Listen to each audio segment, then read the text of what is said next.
Hello students, आज हम लोग डिस्कस करने वाले हैं क्लास 12 का हिंदी कोर का किस तरह से आपके पेपर में क्वेश्चन आया था। आज हम लोग इस वीडियो के माध्यम से बेहतरीन तरीके से मैं बताने वाला हूं। और जो भी स्टूडेंट अभी तक एग्जाम नहीं दिए हैं तो उनके लिए तो खास करके ये वीडियो बहुत ही इंपॉर्टेंट बनेगी, क्योंकि यही क्वेश्चन आपके पेपर में डायरेक्टली छपने वाले हैं। तो आशा करते हैं मेरे प्यारे कि आप लोग ब्लूप्रिंट से रिलेटेड या फाइनल एग्जाम से रिलेटेड अगर इंपॉर्टेंट क्वेश्चन चाहते हैं तो बिल्कुल आप लोग हमारे प्लेटफॉर्म से जुड़े रहें।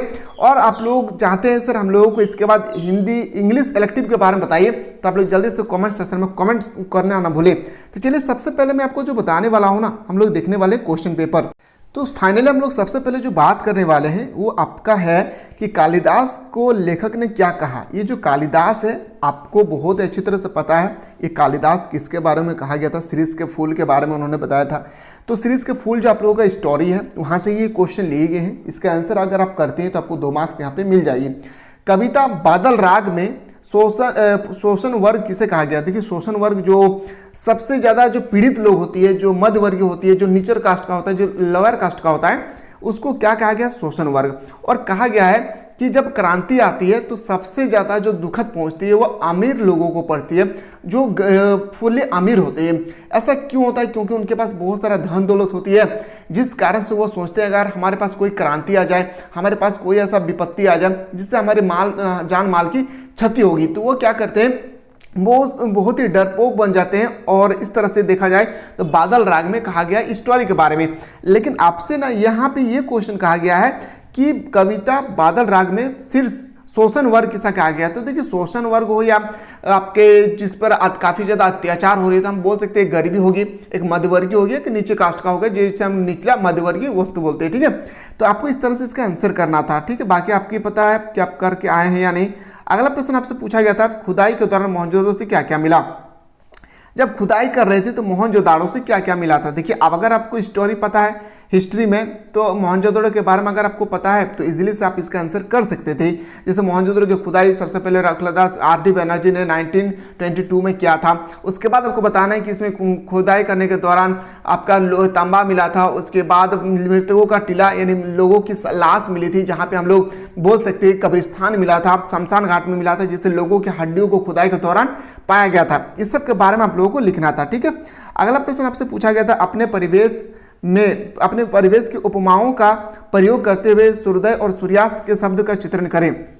जो स्टोरी है, जब आप ये स्टोरी को आप स्टडी करेंगे तो बहुत ही रोचक वाली स्टोरी है। इसमें बताया गया था कि किस तरह से सूर्योदय होती है और किस तरह से सूर्यास्त होता है, इसके बारे में आप लोगों को एक विवरण देना था, चित्रित करना था। ठीक है, अब आते हैं सर आपके देखिए लॉन्ग क्वेश्चन में ना पैसेज पूछे गए। मैंने आपको बताया था चाहे वो हिंदी इलेक्टिव हो, हिंदी कोर हो, इंग्लिश इलेक्टिव हो या इंग्लिश कोर हो, आप लोगों का 10 मार्क्स का फाइनल एग्जाम में पैसेज पूछे जाएंगे।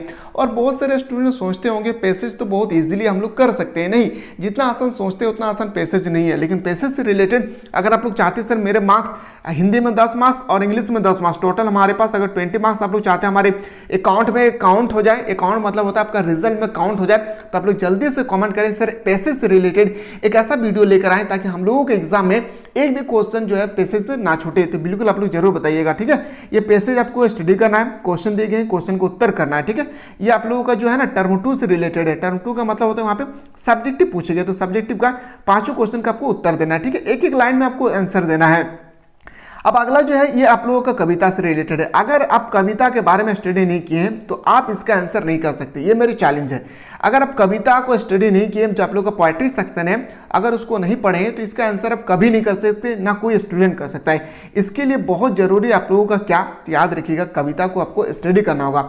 और हमारे एप्लीकेशन के माध्यम से जो भी बंदा पढ़ रहे हैं, मैं आप लोगों को कविता हो या स्टोरी सेक्शन हो या वितान का चैप्टर हो, मैंने आप लोगों को बहुत ही बेहतरीन तरीके से मैं आप लोगों को वहाँ पे बता रहा हूँ। वहाँ पे जाकर आप लोग अच्छी तरह से देख सकते हैं। इस तरह से आपका ये क्वेश्चन है, जैसे इंसान की दुनिया किससे चलती है, कविता में किस बुराई से बचने के लिए कहा जा रहा है। जब इसको आप स्टडी करेंगे ना तो यहाँ पे आप लोगों को बहुत ही बेहतरीन तरीके से बताया गया है। जब इसको करेंगे तो आप लोगों को पता चल जाएगा। खैर आप लोग अगर नहीं भी किए हैं, आप लोग का जो पोएट्री सेक्शन है, अगर उसको स्टडी भी नहीं किए फिर भी इसका आंसर आप इजीली से कर सकते हैं, क्योंकि बहुत ही ईजी है।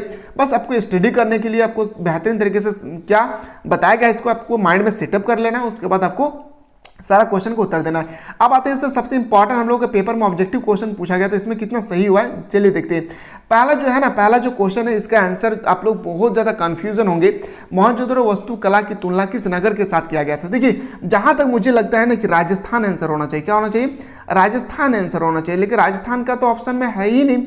यहाँ पे तो नगर के बारे में कहा गया, तो मुझे जहाँ तक लगता है कि आपका 100% आंसर होना चाहिए जयपुर। कहाँ पे होना चाहिए? जयपुर इसका बिल्कुल सही उत्तर होना चाहिए। अब अगला देखते हैं, अमलतास कितने दिनों के लिए फूलता है? देखिए अमलतास जो है ना ये 15 से 30 दिनों के लिए फूलता है, लेकिन आपके पास तो ऑप्शन नहीं है। 15 से 30 दिन तो ऑप्शन आपके पास नहीं है, तो इस तरह से अगर हम देखा जाए तो ऑप्शन नंबर डी इसका बिल्कुल राइट आंसर हो जाएगी। ठीक है, क्वेश्चन नंबर नेक्स्ट पे आते हैं।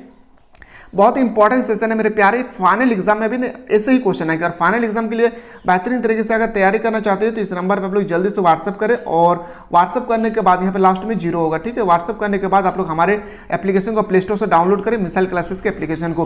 क्रांति का सबसे अधिक लाभ किसे मिलता है? जो क्रांति है सबसे अधिक लाभ किसको मिलता है? मैंने आपको बताया था क्लास में, जो हमारे एप्लीकेशन के माध्यम से पढ़ रहे हैं, मैंने आपको बताया था कि सबसे लाभ अधिक मिलता है जो धनी लोग होते हैं, अमीर लोग होते हैं। ऑप्शन नंबर ए इसका बिल्कुल राइट आंसर हो जाएगी। क्वेश्चन नंबर नेक्स्ट पे आते हैं।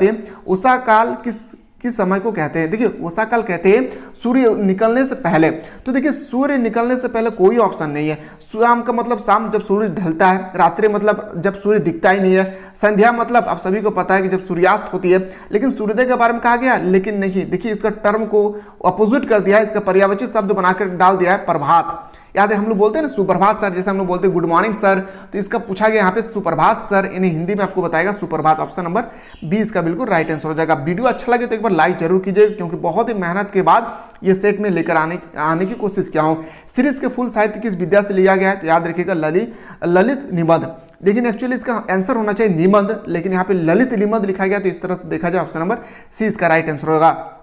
क्वेश्चन में नेक्स्ट पे आते हैं कि सिंधु घाटी सभ्यता में कौन से फल उगाए जाते थे? जो सिंधु घाटी सभ्यता है उसमें गेहूं जो वगैरह उगाए जाते थे, लेकिन यहाँ पे आपसे पूछा गया, क्या ध्यान दीजिए, फल पूछा गया है। तो फल दो तरह का उगाया जाता था। एक फल का नाम था आपका खजूर, दूसरा नाम था अंगूर। इन ऑप्शन नंबर क्या हो जाएगी? सी इसका बिल्कुल राइट आंसर हो जाएगा। वीडियो अच्छा लगे तो अपने दोस्तों को जरूर शेयर कीजिए, क्योंकि बहुत ही मेहनत के बाद ये वीडियो में लेकर आया हूँ आपके पास। सूर्योदय से पहले किसका जादू था? तो सूर्योदय के पहले उषा का जादू था। मैंने कल ही आप लोगों को डिस्कस करवाया था, और ये भी बताया था कि ब्लूप्रिंट से रिलेटेड जितना क्वेश्चन मैं बता रहा हूँ, एक एक क्वेश्चन को आप लोगों को निचोड़ में बता रहा हूं, इससे बाहर आपके पेपर में नहीं छपेगी, मैंने आपको बताया था क्लास में। ठीक है, अब ब्लूप्रिंट से रिलेटेड, फाइनल एग्जाम से रिलेटेड अगर इंपॉर्टेंट क्वेश्चन चाहते हैं तो बिल्कुल आप लोग हमारे प्लेटफॉर्म से जुड़े रहे, प्ले स्टोर से मिसाइल क्लासेस के ऐप को डाउनलोड करें। सुख किसके समान चंचल और स्थिर है? सुख जो है किसके समान चंचल और स्थिर है? तो बादल के समान। ऑप्शन नंबर 20 का राइट आंसर हो जाएगी। लेखक हजारी प्रसाद द्विवेदी ने कवि बनना क्या आवश्यक माना? जो लेखक हजारी प्रसाद द्विवेदी जी है, उन्होंने बोला कि कोई भी इंसान को कवि बनने के लिए क्या बनना, उसके लिए क्या आवश्यक है? तो फरफड़ होना। नहीं, ऑप्शन नंबर क्या हो जाएगी? ऑप्शन नंबर ए इसका बिल्कुल राइट आंसर हो जाएगी।